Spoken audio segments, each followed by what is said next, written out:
ሰላም ጤና ይስጥልኝ። የኦሪት ትምህርት ተከታታዮች እንደምን አላችሁ? እንደምን ሰነበታችሁ? የእስራኤል ቅዱስ አምላክ የተመሰገነ ይሁንና ዛሬም ሌላ ጥያቄ አለን። ይህም ጥያቄ ለሁላችንም የሚሆን ጥያቄ ነው። በተለይ ለእስራኤል ልጆች ማለት ነው።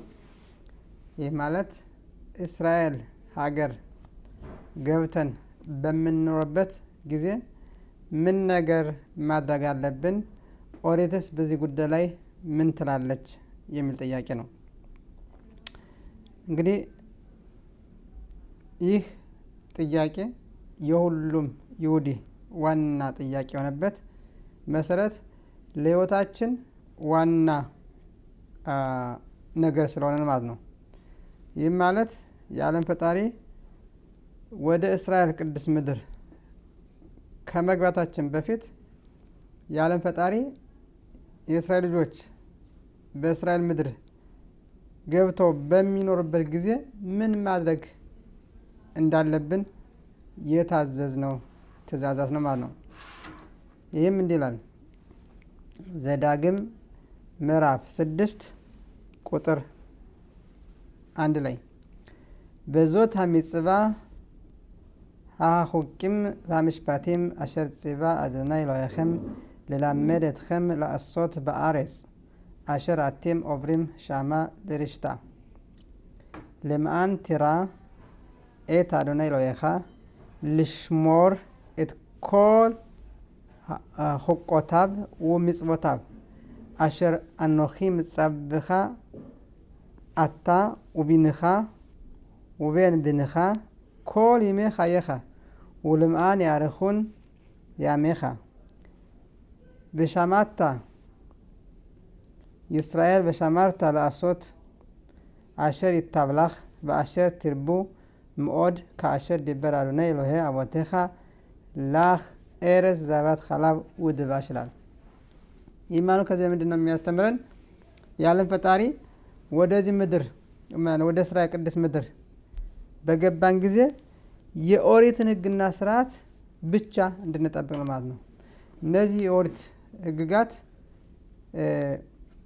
ሚጽፎት ይባላሉ፣ ሁቂም ይባላሉ፣ ወምሽፓቲም ይባላሉ።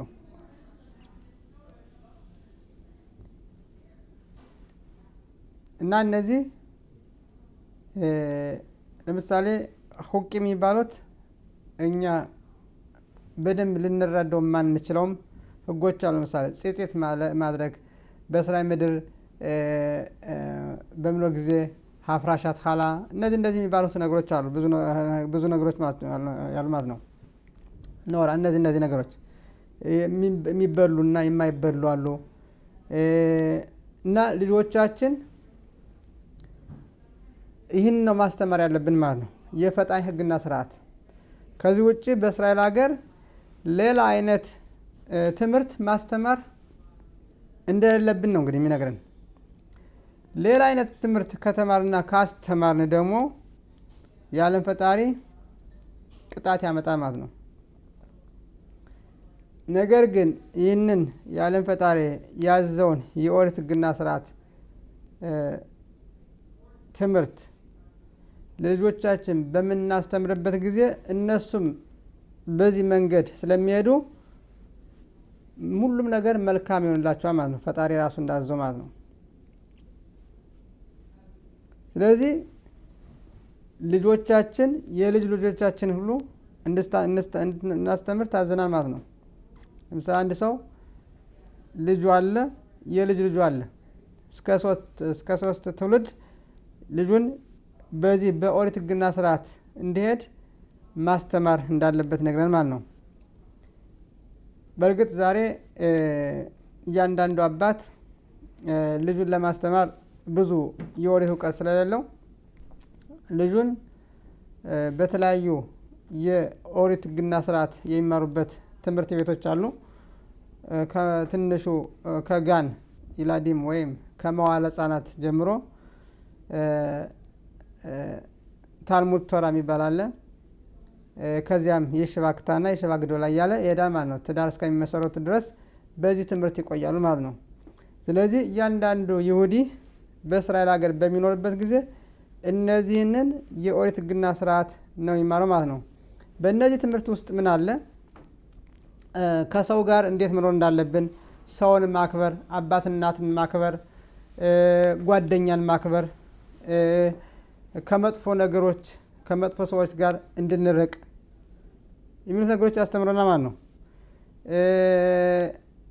የተለያዩ መጥፎ ነገሮች በሚከሰቱበት ጊዜ እነዚያን ነገሮች እንዴት አድርገን ማለፍ እንዳለብን፣ ከነዚያ ነገሮች መራቅ እንዳለብን ሙሳር የሚባል እንማራል ማለት ነው። ይህም በንመማር ጊዜ ራሳችን ከመጥፎ ነገሮች ሁሉ መግታት እንችላለን ማለት ነው። ያን ስንገታ እነዚያ መጥፎ ነገሮች በእኛ ላይ ደርሱ አይችሉም ማለት ነው። ነገር ግን እነዚህን ትምህርት ስተን የሌሎች የዓለም ህዝቦችን ትምህርቶች ወደኛ ወደ አይሁድ ህግና ወደ አይሁድ ህዝብ አመተን የምናስተምረው ከሆነ ይህ ትልቅ ቅጣት ነው ማለት ነው። አሁን ዛሬ በእስራኤል ሀገር ያለው የትምህርት ሚኒስቴር ፖሊሲ በዚህ በኦሪት ህግና ስርዓት ሳይሆን ከኦሪት ህግና ስርዓት በወጡ የሰው ልጆች በደነገጓቸው የትምህርት አቀራረጽ ተቀርጾ ያንን ይማራሉ ማለት ነው። እነዚያ ትምህርቶች ደግሞ ዲሞክራሲን፣ እኩልነት እንጂ አባት ልጁን እንዲያከብር ማነው ልጅ አባቱን እንዲያከብር፣ እናቱን፣ ወላጆቹን፣ ጓደኞቹ ጋር እንዴት መኖር እንዳለበት አያስተምሩ ማለት ነው። ይሄ ስላለ ሁሉም የራሱን ኃይል ስለሚጠቀም ከሌላው ሰው ጋር ውድድር ነው። እኔ እበልጣለሁ፣ እኔ ነኝ የምሰማው፣ እኔ ተሰሚነት ያለው ይላል። በዚህ ጊዜ ችግር ይፈጠረ ማለት ነው። ስለዚህ በዚህ ላይ ምንድነው የሚያለው? ጉልበት ያለው በጉልበቱ ይጠቀማል ማለት ነው። ያ ደግሞ ለጉዳት ያመጣል፣ ጉዳት ያደርሳል፣ እስከ ሞት ድረስ ከሚደርስ ነገር ያደርሳል ማለት ነው። ስለዚህ ከነዚህ ነገር ሁሉ ለመቆጠብ እያንዳንዱ ይሁዲ ቤተሰብ የሆነ ልጆችን ወደ ኦሪት ህግና ስርዓት ወደሚማሩበት ቦታ በማስገባት በእነዚያ ውስጥ የኦሪት ህግና ስርዓት ይማራል ማለት ነው። በዚያ በሚማርበት ጊዜ ከክፉ ነገሮች እንዲርቅ ይማራል ማለት ነው። ያውቃል ምን እንደሚገጥመው፣ ምን ነገር እንዳለ፣ ምን ነገር ክልክል እንደሆነ፣ ምን ነገር የተፈቀደ እንደሆነ በደንብ አድርጎ ያውቃል ማለት ነው። ነገር ግን ዛሬ እስራኤል ሀገር በተቋቋሙት የመንግስት ትምህርት ቤቶች ወይም የሚስራድ ኽኑኽ ወይም የትምህርት ሚኒስቴር ባዘጋቸው የምንሄደው እንደዚህ አይነት ብዙ ሙስታር የላቸው ማለት ነው። በዚህ ምክንያት ተማሪዎቻቸው እርስ በርሳቸው ጠብ ይኖራል፣ ግጭት ይኖራል፣ ጉዳት ይደርሳል ማለት ነው። ስለዚህ ወላጅ የሆነ ከዚያ ትምህርት ቤት በማስገባቱ ይህንን የኦሪት ህግና ስርዓት ተላልፏል ማለት ነው። በግልጽ ብዙዎቻችን በትምህርት ቤት ውስጥ ምን ነገር እንዳለ በደንብ አናውቅም። ይህም አንዱ ከእውቀትም ያነሳ ነው። ወይም እያንዳንዱ ቤተሰብ ከኦሪት ትምህርት ይልቅ ሌላው ዘመናዊ አመጣሽ ትምህርት ይሻለኛል ብሎ በመምረጡ ልጆቹን በዚያ በማስገባት ሊሆን ይችላል። ይህ እንግዲህ እያንዳንዱ ወላጅ ነው የሚያውቀው። እንግዲህ እነዚያ ልጆቹ ወደዚያ እንዲገቡ የመረጠበት ምክንያት የራሱ ምክንያት አለው። ነገር ግን በኦሪት እይታ ከሄድን ግን እነዚህ ነገሮች በፈጣሪ ዘንድ የተከለከሉ ናቸው። ይሁዲ የሆነ በአይሁድ ህግና ስርዓት በሚማሩበት ትምህርት ቤት ካላስገባ እሱም ተጠያቂ ነው ማለት ነው። ከተጠያቂነት አልፍ። ምክንያቱም ልጆች ወላጆቻቸውን ስለሚሰሙና ስለሚያዳምጡ፣ ወላጆቻቸውን ስለሚያምኑ ወላጆቻቸው ያሏቸውን ይቀበላሉ ማለት ነው፣ ከፍ እስከሚሉ ድረስ ከመባል። ስለዚህ እያንዳንዱ ወላጅ ትምህርት ቤት ከማስገባቱ በፊት ወዴት ማስገባት እንዳለበት ማወቅና መምረጥ አለበት ማለት ነው። በዚህ ምክንያት ከመጥፎ ነገሮች ጉዳት ከማድረስና ጉዳት ከመቀበል መዳን ይቻላል ማለት ነው። የሚቻለው እንግዲህ የኦሪት ህግና ስርዓት መመሪያ አለ። እነዚህ መመሪያዎች ከሰዎች ጋር እንዴት መኖር እንዳለብን ስንማር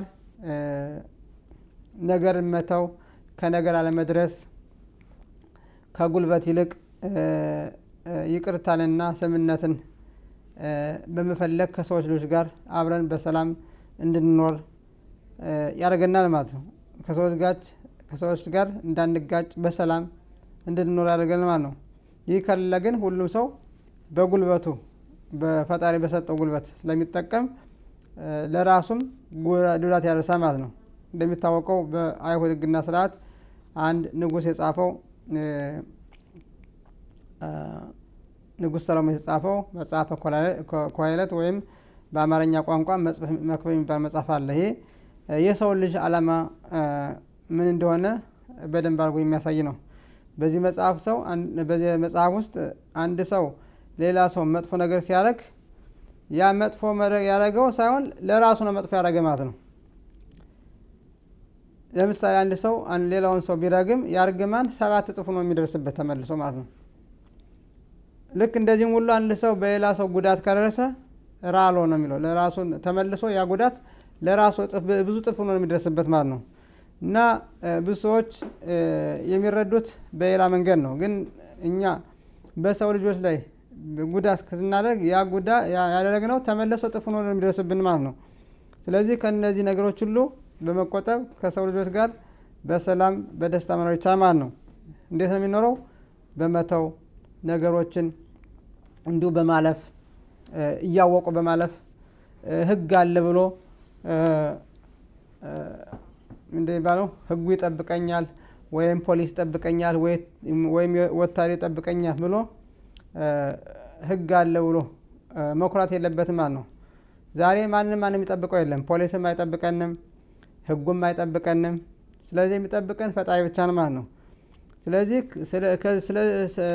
ስለዚህ እያንዳንዱ ይሁዲ ከዚህ ከተለያየ መጥፎ ነገሮች ከወንጀል ከተለያዩ ነገሮች መራቅ አለበት ማለት ነው። ራሱን ማስተማር አለበት ማለት ነው። ለዚህ ሕግ አለ ብሎ በሕግ መኮራት የለበት። ምክንያቱም ሕግ ዛሬ የሰው ልጆች የሚያወጡ ሕግ እንደ ኦሪት ሕግ አይደለም ማለት ነው። የኦሪት ሕግና ስርዓት 24 ሰዓት ሙሉ እኛ መልካም እንድንሆን ነው። ሌሎች ደግሞ ሰው ሰራሽ ሕጎች ደግሞ እንደሚታወቀው ያው ሁሉም ሰው እንደሚያውቀው ማለት ነው ያመለጠ ማለት ነው። አንድ ታሪክ አለ በአንድ ጊዜ ሲነግሩን የሰማ ነው።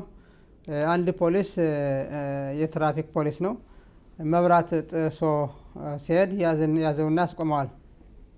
እና ለምን ነው እኔን ያስቆምከኝ አለው።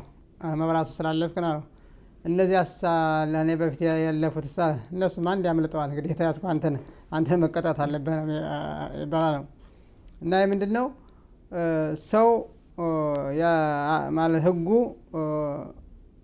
ሰው ሰራሽ ስለሆነ አላየም ቶሎ ልታለፍ ይችላል። ወይም ዘመድ ያለው ከሆነ ወይም ገንዘብ ያለው ከሆነ ወይም ስልጣን ያለው ወገን ከሆነ በዚያ ነገር ያልፋል ማለት ነው። በፈጣሪ ሕግና ስርዓት ግን ፈጣሪ 24 ሰዓት ስለሚያይ ፈጣሪ እንዲፈራ ይሆናል ማለት ነው። ፈጣሪ ሲፈራ ከመጥፎ ነገር ሁሉ ይርቃል ማለት ነው። ፈጣሪን ሲፈራ ፖሊስ ይጠብቀኛል፣ ሕጉ ያድነኛል አይልም። ስለዚህ የሚፈራው ማን ነው? ፈጣሪ ነው። ስለዚህ እኛ ልጆቻችን ማስተማር ያለብን ፈጣሪ እንዲፈሩና ከመጥፎ ነገር እንዲርቁ ማድረግ ነው። ስለዚህ ይህን ለማድረግ ደግሞ ከኦሪት ሕግና ስርዓት ካለበት ትምህርት ቤት የማስገባት ኃላፊነት አለብን ማለት ነው።